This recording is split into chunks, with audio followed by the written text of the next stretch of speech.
দক্ষিণ লেবাননে যুদ্ধ থেমে গেছে এমন ধারণা তৈরি হলেও বাস্তব চিত্র এখনও ভিন্ন।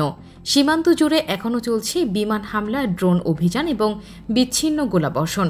কূটনৈতিক আলোচনার টেবিলে শান্তির চেষ্টা চললেও মাঠের বাস্তবতা যেন বলছে অন্য গল্প।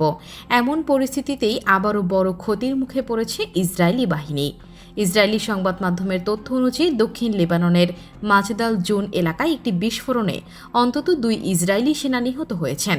একই ঘটনায় আরও 7 জন সেনা আহত হয়েছেন। আহতদের কয়েকজনের অবস্থা আশঙ্কাজনক বলেই জানানো হয়েছে। এমনকি একজন সেনার জীবন বাঁচাতে জরুরি অস্ত্রোপচারও করা হচ্ছে।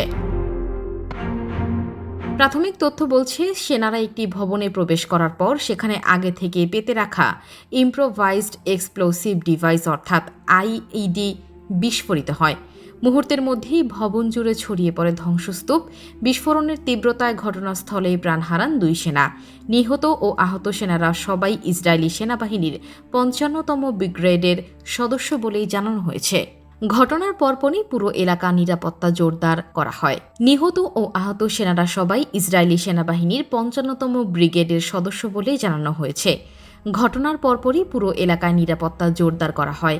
আহতদের দ্রুত সামরিক হেলিকপ্টার ও অ্যাম্বুলেন্সে করে ইসরায়েলের বিভিন্ন হাসপাতালে নিয়ে যাওয়া হয়।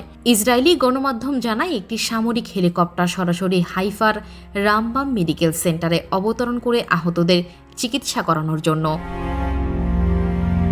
ইসরায়েলি সামরিক সূত্র এই ঘটনাকে দক্ষিণ লেবাননের সাম্প্রতিক সময়ের অন্যতম কঠিন নিরাপত্তা ঘটনা হিসেবে উল্লেখ করেছে। তবে এই হতাহতের ঘটনায় অভিযান থামায়নি ইসরায়েল। লেবাননের বিভিন্ন সংবাদ মাধ্যমের দাবি, একই দিনে দক্ষিণ লেবাননের একাধিক এলাকায় নতুন করে বিমান হামলা চালায় ইসরায়েলি যুদ্ধ বিমান। আল মানসুরি, মাজদাল জুন, কফার তেবনিত এবং হাদ্দাথা এলাকায় একের পর এক হামলার খবর পাওয়া যায়। কোথাও ভবন ধ্বংস করা হয়েছে, আবার কোথাও ভারী গোলাবর্ষণের ঘটনা ঘটেছে। এছাড়া নাবাতিয়ে অঞ্চলের কয়েকটি এলাকায় আলোক ফ্লেয়ার ছোড়া হয়েছে।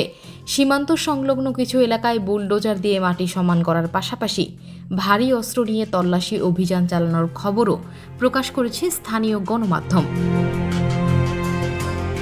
এদিকে সামরিক উত্তেজনার মধ্যেই ইতালির রাজধানী রোমে যুক্তরাষ্ট্রের মধ্যস্থতায় ইসরায়েল ও লেবাননের প্রতিনিধিদের মধ্যে নতুন দফার আলোচনা চলছে। আলোচনার মূল লক্ষ্য সীমান্ত পরিস্থিতি শান্ত করা এবং ভবিষ্যতে সংঘর্ষ কমানোর পথ খুঁজে বের করা।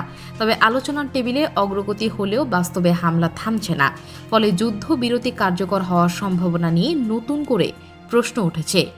লেবাননের কর্মকর্তারা জানিয়েছেন, দক্ষিণাঞ্চলের নতুন কোনো নিরাপত্তা অঞ্চল বা বিদেশি তদারকির প্রস্তাব তারা গ্রহণ করবেন না। একই সঙ্গে লেবাননের সেনাবাহিনীর নিজস্ব কার্যক্রমে বাইরের কোনো সামরিক হস্তক্ষেপও প্রত্যাখ্যান করা হয়েছে। বিশ্লেষকদের মতে, যুক্তরাষ্ট্র, ইরান ও ইসরায়েলকে ঘিরে চলমান আঞ্চলিক উত্তেজনার প্রভাব এখন আরও স্পষ্টভাবে পড়ছে লেবানন সীমান্তে। ফলে যে কোনো ছোট সংঘর্ষ বড় আকার ধারণ করতে পারে। সব মিলিয়ে বলা যায়, একদিকে কূটনৈতিক আলোচনা, অন্যদিকে সীমান্তে অব্যাহত হামলা। এই 2 বাস্তবতার মাঝেই দক্ষিণ লেবাননের পরিস্থিতি দিন দিন আরও জটিল হয়ে উঠছে। এখন সবার নজর রোমের আলোচনার ফলাফলের দিকে। সেটি নির্ধারণ করতে পারে পরিস্থিতি শান্তির পথে এগোবে নাকি মধ্যপ্রাচ্যে নতুন করে আরও বড় সংঘাতের সূচনা হবে।